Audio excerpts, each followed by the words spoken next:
Hello friend, जिन्होंने story में आप लोगों का स्वागत है। पिछले पार्ट में आप लोगों ने सुना कि युविका साक्षी का हाथ पकड़ के हॉल में आती है और उसको जब इस तरह वो देखती है रूही, तो उसका मूड काफ़ी ख़राब हो जाता है और वो आंखों को झुका लेती है और मन में सोच रही होती है, यार ये दोनों फ्रेंड हैं या क्या हैं, जहाँ देखो हाथ पकड़ के घूमते रहते हैं। बहुत गुस्सा आता है मुझे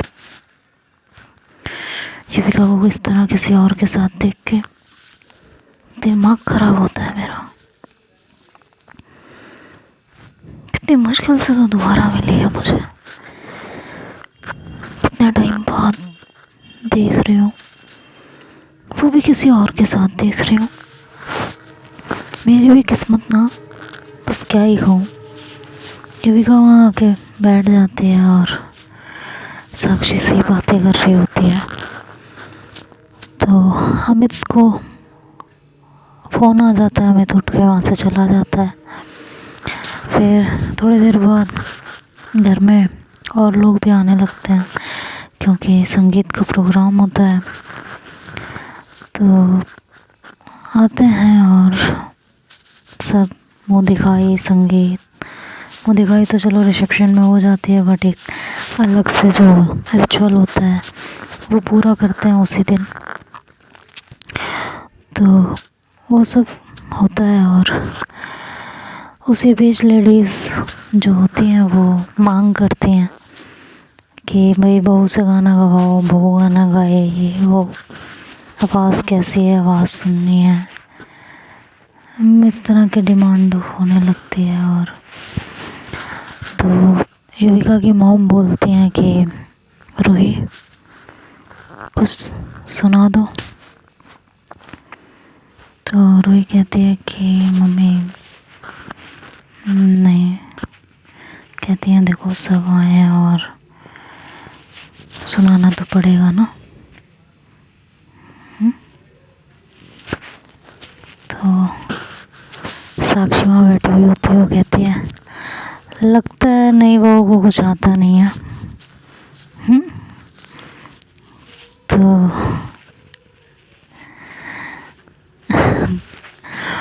युविका जो है वो देखती है उसकी तरफ, कहती है तुम क्यों बोल रही हो, तो कहती है अरे इतना तो करना पड़ेगा ना, तभी तो गाएगी वो। कहते तुम्हें क्या ज़रूरत है गाने की, मुझसे गवाने की, गाए चाहे ना गाए तुम चुप रहो। तो रूही कहती है कि नहीं बहू को कुछ नहीं आता, आपको क्या आता है, आप ही गा दीजिए फिर। तो वहाँ जो लेडीज़ें बैठी हुई होती हैं वो रूही की तरफ देख रही होती हैं, तो युविका की मम्मी बोलती हैं कि रूही सब देख रहे हैं, अभी बहस मत स्टार्ट करो। तो कहती है सॉरी मम्मी। तो साक्षी कहती है हाँ क्यों नहीं, मैं गा के सुना देती हूँ, इसमें क्या है कि नहीं। तो इस तरह साक्षी बोलती है, तो रूही कहती है कि हाँ ठीक है तुम ही गा दो।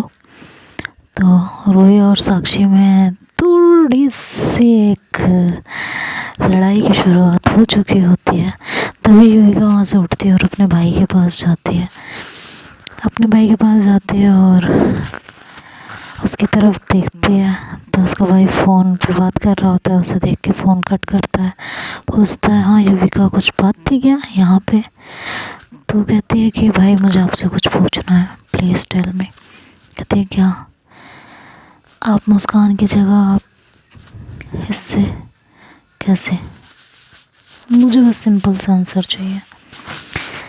तो उसका भाई कहता है कि मुस्कान ने एंड टाइम पे शादी के लिए मना कर दिया, एंड रूही मुझसे प्यार करती थी, उसने मुझे प्रपोज किया, मैंने शादी कर ली। तो युविका कहती क्या, एक सेकेंड, रूही को आप कैसे जानते हो, और रूही ने प्रपोज़ किया और सडन आप मुस्कान का हाथ छोड़ के और ऐसे शादी कर लिया आपने, ऐसे कैसे? तो कहता है देखो मुझे पता है जो मैं कहूँगा तुम्हें बिलीव नहीं होगा और बचकानी हरकत लगेगी, बट गुस्से में की हो मैंने, चाहे सोच समझ के की हो, मैंने शादी कर लिया। जिस दिन मेरी मुस्कान से बात हुई थी, तुमने कहा था बात कर लेना, उस दिन मैंने मुस्कान से बात की थी और कहा था अपने पेरेंट्स से बात कर लो। 2-3 दिन वेट भी किया बट मुस्कान का कोई रिप्लाई नहीं आ रहा था, मुस्कान मुझे कोई जवाब ही नहीं दे रही थी। और जब मैं उससे मिलने पहुंचा, मैंने उससे कहा कि प्लीज़ मुझे बात तो करो, रिप्लाई तो करो, तुमने क्या सोचा है, क्या कहा है। और मुस्कान ने मुझे कहा कि वो मेरे साथ नहीं रहना चाहती है, उसे मेरे साथ शादी नहीं करनी, क्योंकि उसकी लाइफ मेरे साथ शादी करके ख़राब हो जाएगी। मैं उसको आगे पढ़ने नहीं दूंगा, किसी से बात नहीं करने दूंगा। तो युविका कहती तो आपको समझाना चाहिए था ना उसको। कहते हैं मैंने बहुत ट्राई किया, बहुत समझाया, 4-5 दिन तक उसके घर के आगे खड़ा रहा, उसे फ़ोन करता रहा, उसको मैसेजेस करता रहा, बट उसने अपने आसपास इतना पहरा बैठा दिया कि उस तक पहुंचना मेरा मुश्किल हो गया था। वो मेरी शक्ल भी नहीं देखना चाहती थी, पता नहीं ऐसा क्या हो गया था, समझ ही नहीं आ रहा है मुझे। और मुझे उस समय इस तरह तड़पता देख के और परेशान देख के रोहित ने मुझे संभाला और मुझसे अपने प्यार का इजहार किया। तो युविका कहती है कि आप रूही को कैसे जानते हो? तो कहते हैं रूही और मैं एक ही कंपनी में जॉब करते हैं और वो मुझे काफ़ी सालों से पसंद करती है। ये बात उसने उस दिन मुझे बोली। उसने मुझे उन दिनों बहुत सपोर्ट किया और मुझे उस समय ऐसा लगा कि हमें हमेशा उसकी सुननी चाहिए जो हमारी केयर करता हो, हमें उसका साथ निभाना चाहिए जो हमसे प्यार करता हो, क्योंकि जिससे हम प्यार करते हैं वो तो अक्सर हमें छोड़ के चला जाता है बिना किसी वजह के। अब चाहे तुम ये कह लो कि मैंने रूही की फीलिंग्स की कद्र की, चाहे जो कह लो, बात ये है कि मुस्कान का बिट्रेयल और रूही के दिल की बात, उस समय मैं कमज़ोर पड़ गया और मुस्कान का गुस्सा मेरे ऊपर इतना हावी था कि मैं उसे जस्ट दिखाना चाहता था कि मेरे साथ जो भी लड़की शादी करेगी वो बहुत खुश रहेगी, और इसके चलते मैंने रूही से शादी कर ली, बस। देविका कहती है रूही ने कभी आपसे ये नहीं पूछा आपके घर में कौन है, क्या है, कैसे? तो वो कहता है कि रूही और मैं काफ़ी सालों से एक साथ काम कर रहे हैं और रूही मुझे जानती है, रूही से मैं बातचीत करता हूँ, रूही को मेरी फैमिली के बारे में पता था, फ़ोटोज़ दिखाई थी मैंने, तुम्हारे बारे में भी बताया था, तो उसमें अलग से क्या बताना था।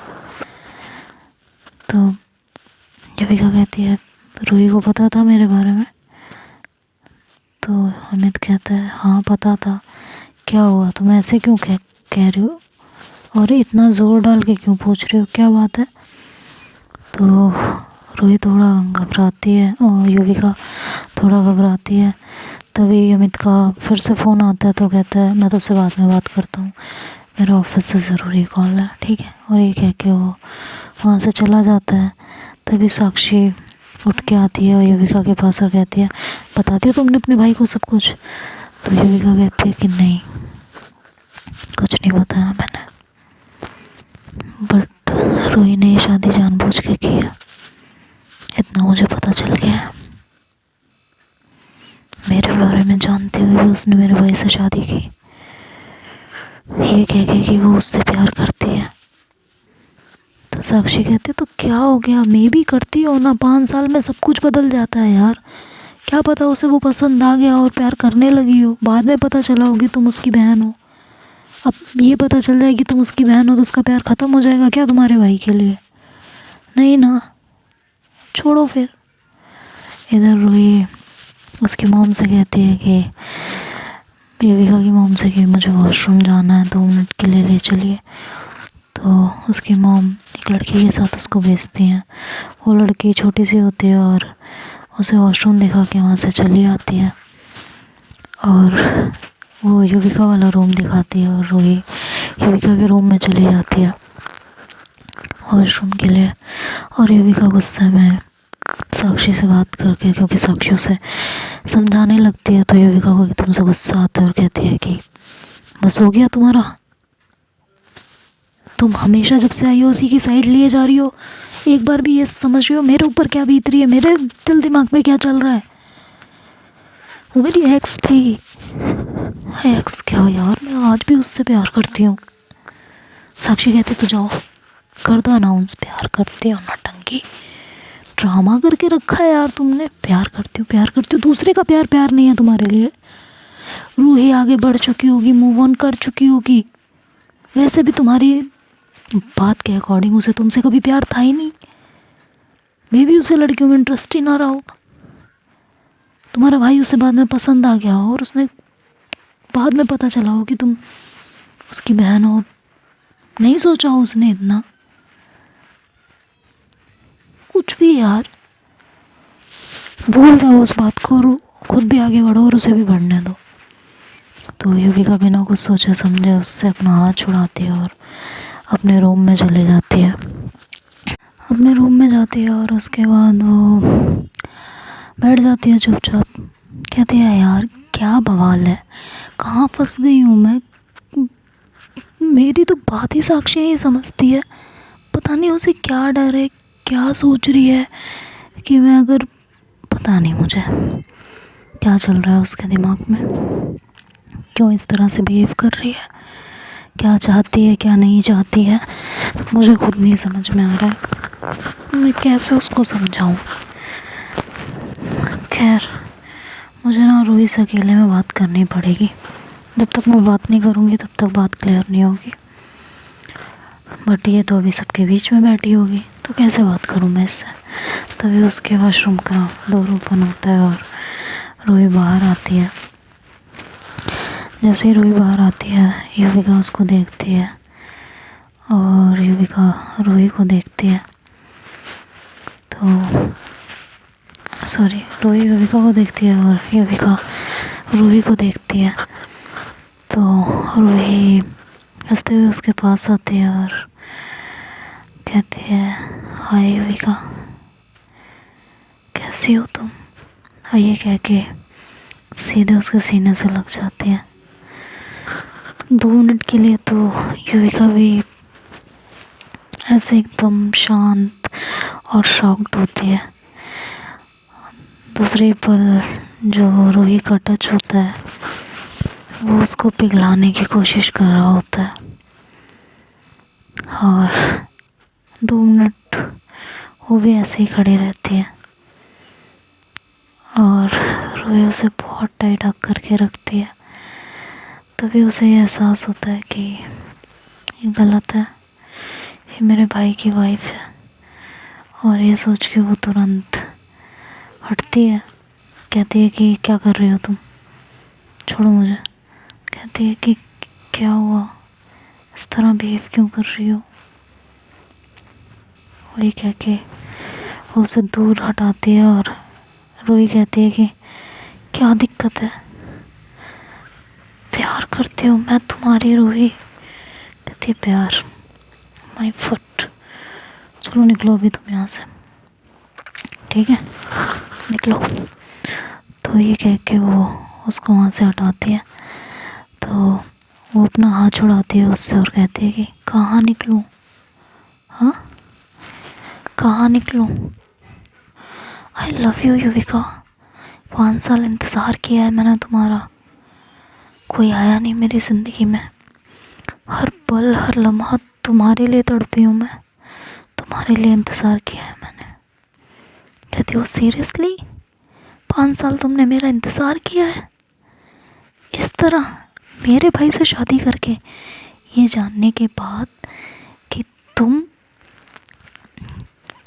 छी यार, तुमने किया क्यों ऐसा। तो कहती है लिसन, मेरी बात सुनो पहले तुम। कहती है मुझे तुम्हारी कोई बकवास नहीं सुननी है। तुमने पहले मुझे प्यार के जाल में फंसाया, मेरे साथ ये सब कुछ किया, मेरा दिल तोड़ा, और अब तुमने मेरे भाई के साथ भी वही प्यार का ढोंग किया है ना। मैं अपने भाई को सब कुछ सच बताऊंगी, सब कुछ। समझ में आया तुम्हें। और ये कह के वो जाने लगती है। तो रूही कहती है कि ठीक है जाओ, बता दो अपने भाई को सब कुछ, छीन लो उससे उसकी खुशियाँ, क्या फ़र्क पड़ता है ना। तुम्हारी खुशी के लिए तो वो कुछ भी कर सकता है, जहाँ तक मैंने उसको जाना है अभी तक। बता दो जाके। और लिसन, उसे बता भी दोगे ना तो भी मुझे कोई फ़र्क नहीं पड़ेगा, ठीक है। मैं यहाँ तुम्हारे लिए आई हूँ, सिर्फ और सिर्फ तुम्हारे लिए। मैं तुमसे प्यार करती हूँ, और जब से मुझे पता चला है ना that he is your brother, मैं बस ये सोच रही थी कि कैसे तुम तक पहुँचूं। मैंने हर कोशिश की तुम तक पहुँचने की, तुम्हारा नंबर लेने की, तुम्हारा एड्रेस लेने की, लेकिन मैं हर चीज़ में नाकामयाब रही। तभी मुस्कान और तुम्हारे भाई के बीच एक दरार पैदा हो गई, और उस दरार का मैंने फ़ायदा उठा लिया। क्या गलत किया मैंने। तुम मेरी ज़िंदगी से इस तरह गायब हुई जैसे तुम्हें मुझसे कभी प्यार ही नहीं था। युविका कहती है प्यार तो तुमने मुझसे कभी नहीं किया, सिर्फ़ और सिर्फ मेरा इस्तेमाल किया, मुझे परेशान किया। तुमने प्यार किया, प्यार तो तुमने भी नहीं किया।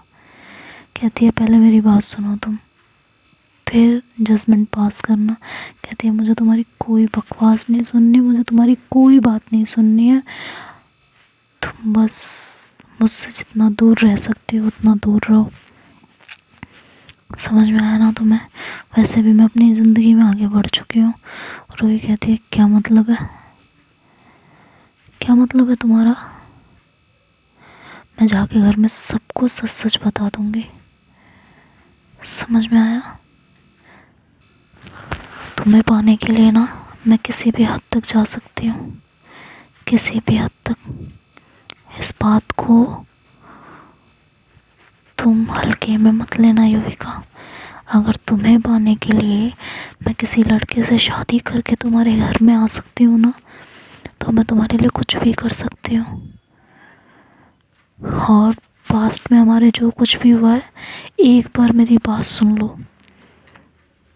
वो सब कुछ ऋचा का नाम सुनते युविका कहती है शट अप, शट अप। तुमने ऋचा से जो कुछ कहा था ना, मुझे एक एक वर्ड याद है, एक एक वर्ड। तुमने मेरे साथ खेल खेला मुझे पनिशमेंट देने के लिए। मुझे ना तुमसे कोई बकवास करनी ही नहीं है। तभी युविका का डोर नॉक होने लगता है। तो युविका जाती है और डोर ओपन करती है, तो वहाँ साक्षी होती है। साक्षी जैसे ही रूही और युविका को एक साथ देखती है, उसको तो ऐसा लगता है जैसे काटो तो खून नहीं। तो युविका कहती है साक्षी, कहती है तुम यहाँ क्या कर रही हो युविका। तो रूही कहती है कि मुझसे बात कर रही थी, आपको कोई प्रॉब्लम है। तो साक्षी कहती है कि इस तरह रूम बंद करके युविका।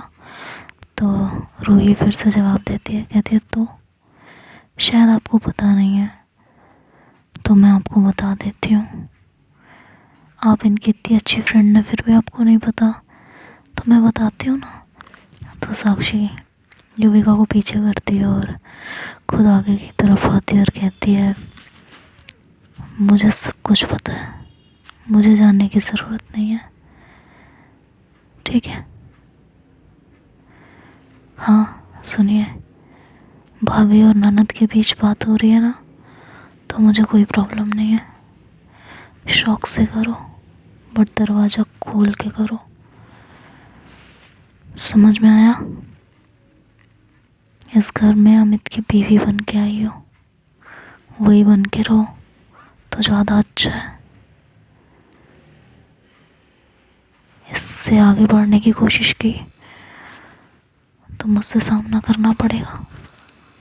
तो रूही कहती है ओ अच्छा, तो युविका तुम्हारी लगती क्या है? साक्षी कहती है तुम होती कौन हो ये पूछने वाले, युविका की भाभी या युविका की एक्स? पहले ये बता दो, एक्स के हिसाब से पूछ रही हो तो मैं जवाब देना तुम्हें ज़रूरी नहीं समझती, और भाभी की हैसियत से पूछ रही हो तो ज़रूर बताऊंगी, ठीक है। तो रूही कहती है कि बहुत गलत जगह पंगा ले रही हो आप, सोच लीजिए कुछ ऐसा ना हो जाए जिससे प्रॉब्लम ज़्यादा हो जाए। तो साक्षी कहती है कि अगर आपको आग से खेलने का शौक़ है ना, तो हम ही आग बन के बरसने वाले हैं आप पे। रूही कहती है जिसे पाने के लिए मैंने अपना सब कुछ दांव पे लगा दिया हो ना, उसे मैं इतनी ईज़िली किसी और का तो होने नहीं दूंगी। तो देखते हैं कौन किसका बनता है कि नहीं। और युविका ऐसे सन्न खड़ी होती है वहाँ चुपचाप, उसे तो कुछ समझ ही नहीं आ रहा होता कि वो इस सिचुएशन में करे तो आखिर करे क्या। तभी वहाँ युविका की मॉम आती है, कहती है रूही कितना टाइम हो गया, चलो सब वहाँ इंतज़ार कर रहे हैं, ठीक है चलो। तो वो कहती है कि रूही कहती है जी मम्मी चलती हूँ, और ये कह के वो जाने लगती है। और जैसे ही युविका के पास से वो निकलती है रूही, तो गाना गाते हुए जाती है कि तुम्हें अपना बनाने का जुनून सर पे है कब से है, और ऐसे कहते हुए वो आँख मार देती है उसको और वहाँ से चली जाती है। उसकी मॉम जाते जाते कहती है कि युविका और साक्षी बाहर आओ तुम लोग भी। और युविका साक्षी की तरफ देखती है, कहती है यार एक काम करो, टिकट कराओ, मुझे कल के कल यहाँ से जाना है, जिसको जो करना है करे, मुझे यहाँ नहीं रुकना। जो पहली फ़्लाइट हो कल की उसकी टिकट कराओ तुम। साक्षी को भी उस समय लगता है कि यही ठीक है, यही करना चाहिए, यहाँ से जाने में ही सबका भला है। तो देखते हैं अब आगे क्या होगा, क्या युविका रुकेगी या चली जाएगी, अगर जाएगी तो क्या होगा